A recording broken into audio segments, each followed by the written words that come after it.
ኪሳራ፣ መሸወድ፣ መታለል አጋጥሟችሁ ያውቃል? እስቲ ኮመንት ላይ ጻፉልኝ። እንዴት አለፋችሁት? ያለፈው መጋቢት 30 ዓመቴን ያስኩኝ። በልጅነቱ ስራ እንደጀመረ ሰው ብዙ ነገሮችን አሳክቻለሁ። ይሄ ብቻ ግን አይደለም። ብዙ ኪሳራዎች አጋጥመውኛል። በብዙ ሰዎች ተከድቻለሁ ወይም ተሸምጥጫለሁ። ይሄ ብቻ አይደለም፣ ሽንፈቶችንም አስተናግጃለሁ። ታዲያ አንዳንዶቹን በቀላሉ ማለፍ ስችል፣ ሌሎቹን ግን አይደለም ለማለፍ ለመቀበል እንኳን ጊዜ ወስጃለሁ። ዋናው ነገር ግን እንደ አዲስ መነሳት ችያለሁ። ዛሬም ማካፍላችሁ ስለ ውድቀቱ ሳይሆን ከውድቀቱ በኋላ ስላለው እንደ አዲስ መነሳት፣ እንደ አዲስ መጀመር ወይም አዲሱን ጅማሮ ይሆናል። የቢዝነስ ኪሳራ የገጠማችሁ፣ ያላችሁን ያጣችሁ፣ በፍቅር አጋር፣ በጓደኛ፣ በቤተሰብ፣ በስራ ባልደረባ የኔ በምትሉት ሰው ክህደት የተፈጸመባችሁ ወይም የተታለላችሁ እንዴት ነው እንደ አዲስ መነሳት የምትችሉት የሚለውን እንመለከታለን። ሌላው ደግሞ እንደዚህ አይነት ነገር እስካሁን ያላጋጠማችሁ ሰዎች አንድ ነገር አለ። ለክፉ ቀን ያሉት ካለ ክፉ ቀን መቼ አለ ይባላል። ስለዚህ ቀድማችሁ ከተዘጋጃችሁ እንደዚህ አይነት ነገሮች ወደ ህይወታችሁ ሲመጣ እንዴት ማለፍ እንደምትችሉ በደንብ ጠንቀቃችሁ ታውቃላችሁ።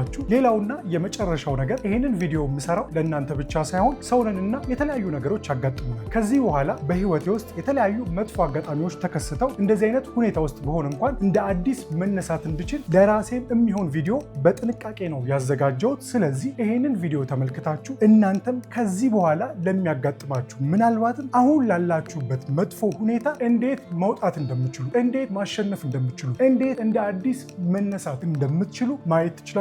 እስከ መጨረሻው ማየታችሁን ግን እርግጠኛ ሁኑ፣ ብዙ ነገር ታተርፉበታላችሁ ብዬ አስባለሁ። በቀጥታ ወደ ሀሳቦቹ እንሄድ።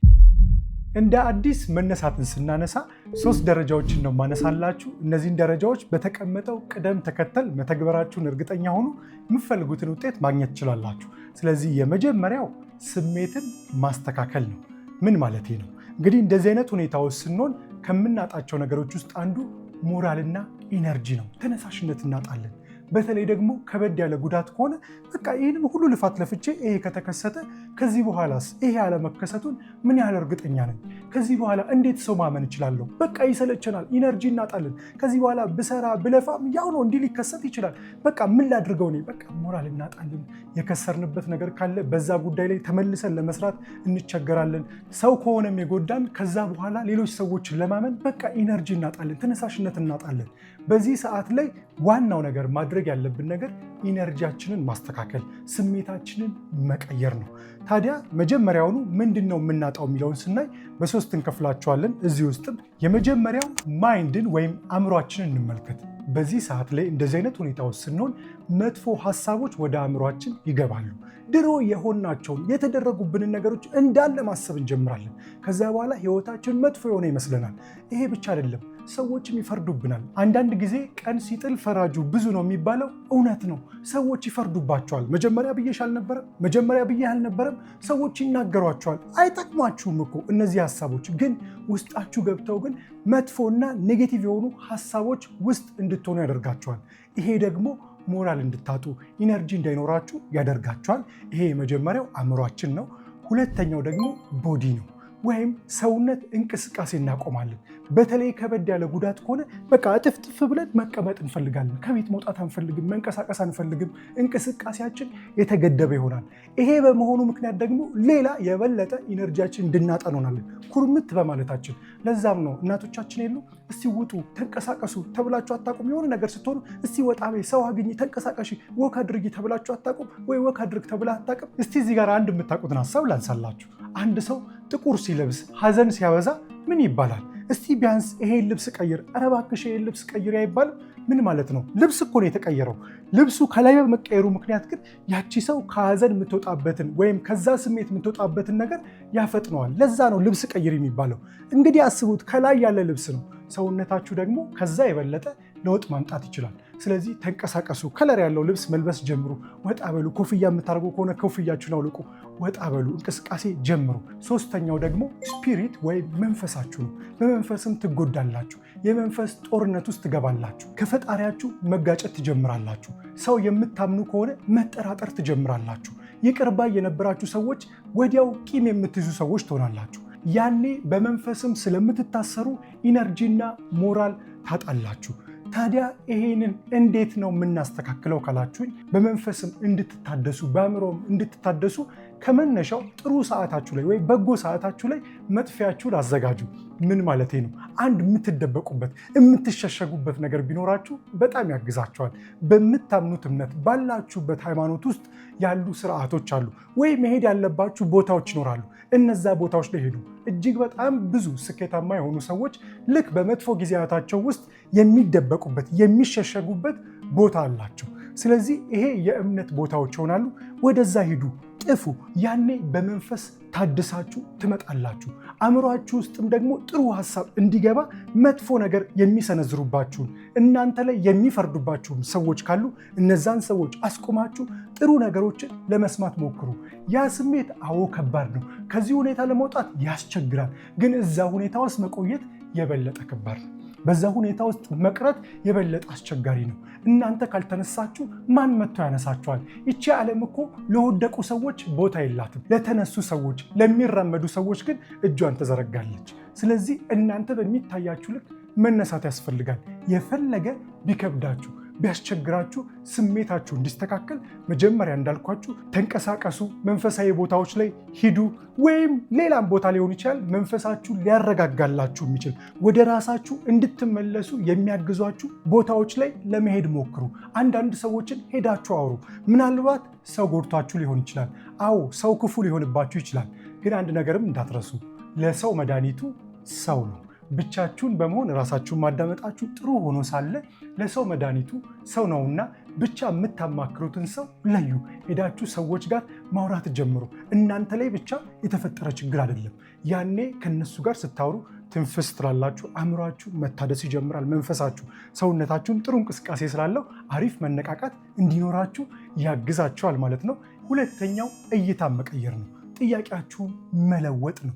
ለምን ይሄ እኔ ጋር ይሆንብኛል? እንዴት እኛ ላይ፣ እንዴት የኛ ቤተሰብ ላይ፣ እንዴት እኔ ላይ የሚሉ የማይሆኑ የማይጠቅሟችሁን የበለጠ ችግር ውስጥ እንድትገቡ የሚያደርጓችሁን ጥያቄዎች መጠየቃችሁን አቁሙና ይሄ ነገር ኦልሬዲ ተከስቷል፣ መመለስ አትችሉ። ስለዚህ ለበጎ ቢሆንስ? ምናልባት ከዚህ በፊት እንደዚህ አይነት ሁኔታዎች አጋጥሟችሁ ከነበረ እነዛ ነገሮች ከዚህ በፊት እናንተን በምን መልኩ ቀይሯቸዋል? በምን መልኩ አሳድጓቸዋል? ስለዚህ ይሄም የመጣው እናንተን ሊቀይራችሁ እናንተን ሊያሳድጋችሁ ቢሆኑስ? ስለዚህ ጥያቄያችሁን ቀይሩ። በፊት የምትጠይቁት ጥያቄ ለምን ይሆኑብኛል? እንዴት እኔ ላይ አምላኬን ምን አድርጌው ነው የሚለውን ጥያቄ አስቀምጡና ምን ሊያስተምረኝ ነው? ምን ሊሰጠኝ ነው? ከዚህ በኋላ ህይወቴ በምን መልኩ ሊቀየር ነው ብላችሁ ጠይቁ። አንዳንድ ጊዜ ከኋላ ካለው ይልቅ የፊት ያለው ይበልጣል። ትናንትና ካጣችሁት በላይ ወደፊት የሚያጋጥማችሁ ነገር የተሻለ ይሆናል። ያንን ነገር ማሰብ የግድ ይላል። በተለይ ችግሩ ስትሆኑ ላይታያችሁ ይችላል። ነገር ግን እኮ ሁሉ ነገር ለበጎ ነው የሚሆነው። በዛ መልኩ ብታዩት ውስጥ ይሄ ነገር ህይወት በእናንተ ላይ ያመጣችሁ ሳይሆን ለእናንተ ስትል ያመጣችሁ ቢሆንስ?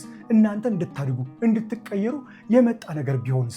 እዚህ ጋር ደግሞ እንድታዩልኝ የምፈልገው ነገር እናንተ ጋር ብቻ የተከሰተ ነገር የለም። እዚህ ዓለም ላይ ከፀሐይ በታች አዲስ ነገር የለም። እናንተ ጋር የተከሰተ ሁሉ ሌላ ሰው ጋር ይከሰታል።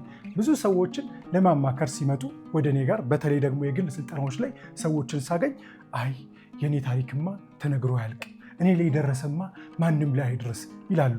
ይሄን ነገር አዎ ምናልባት ስለከበዳቸው ሊሆን ይችላል።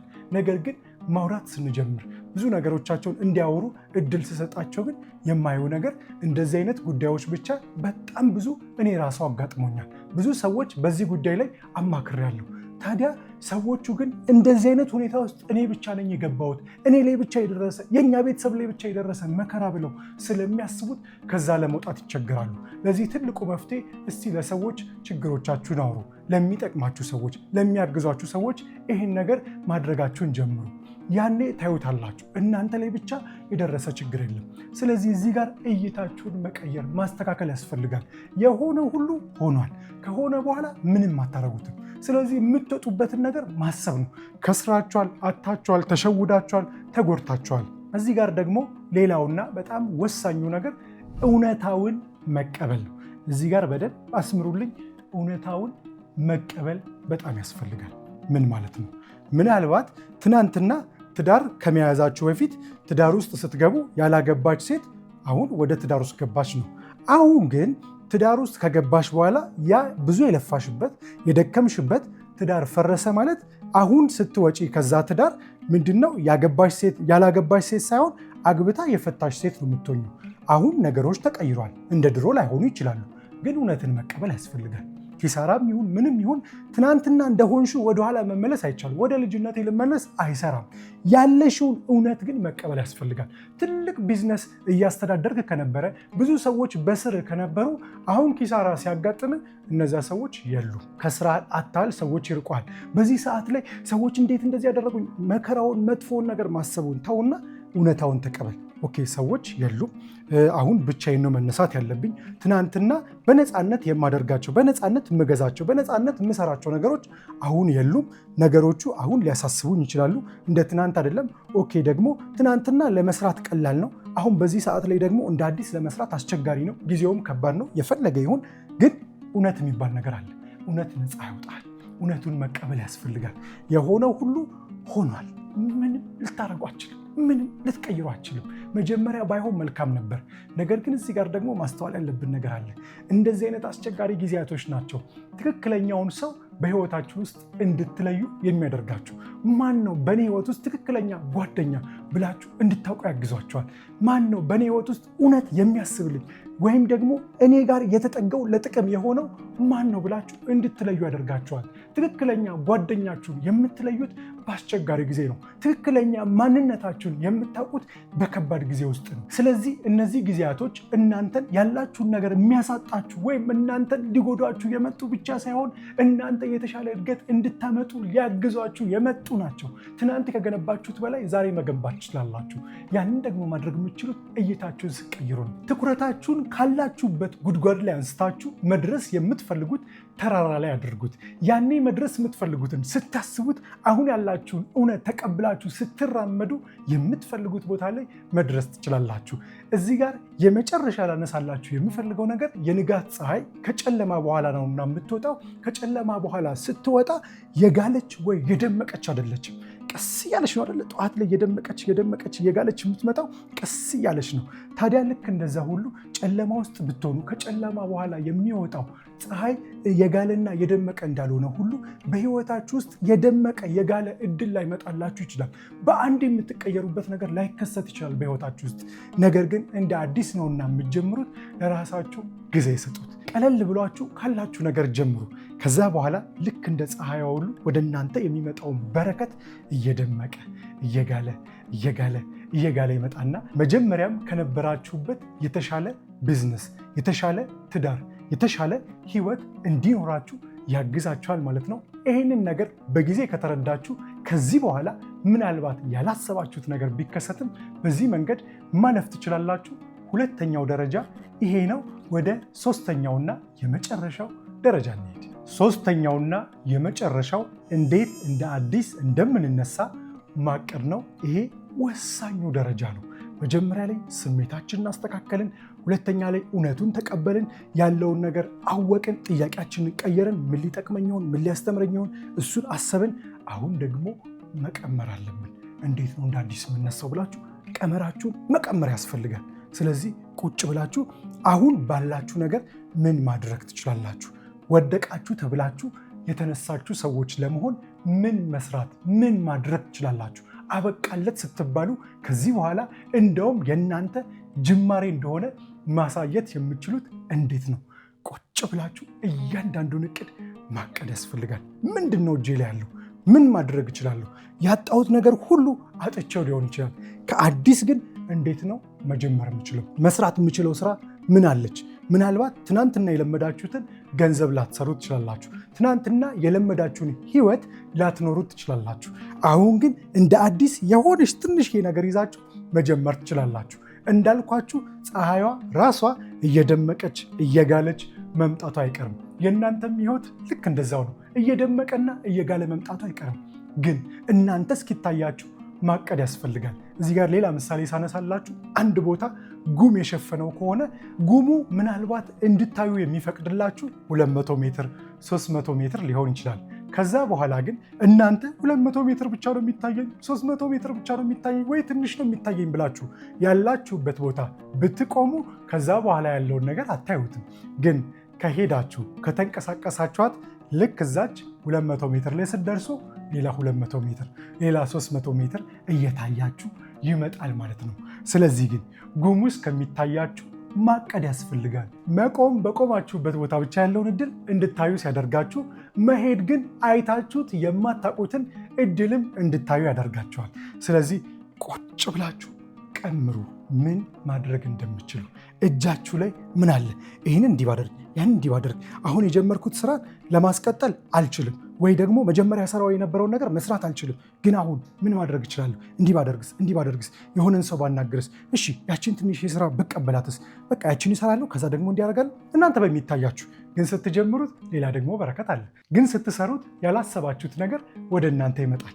ብቻ ግን እናንተ እንደ አዲስ መጀመር አለባችሁ። ስለዚህ እቅዳችሁን አቅዱ፣ እውነታችሁን አውቃችሁ ማለት ነው። ምናልባት ትዳርሽ ከፈረሰ አሁን ልጆችሽን የማሳደጉ ኃላፊነት ያንቺ ብቻ ሊሆን ይችላል። ከእሱ ጋር አብረሽ ማሳደግ አልቻልሽም፣ እሱም ሊያግዝሽ ፈቃደኛ አልሆነም። በምንም መንገድ ብትሄጂ ያንን ማስተካከል አልቻልሽም። ታዲያ ግን አሁን ቁጭ ብለሽ አንቺ ኃላፊነቶች አሉብሽ፣ ምን ማድረግ ትችላለሽ? አዎ ከባድ ነው፣ አስቸጋሪ ነው። ግን አይዞሽ፣ ከአንቺ ውስጥም የሚያወጣው ማንነት ልጆችሽም የሚያድጉበት አስተዳደግ የተሻለ ይሆናል። ባመንሽበት አንድ አቋም ማሳደግ ትችላለሽ።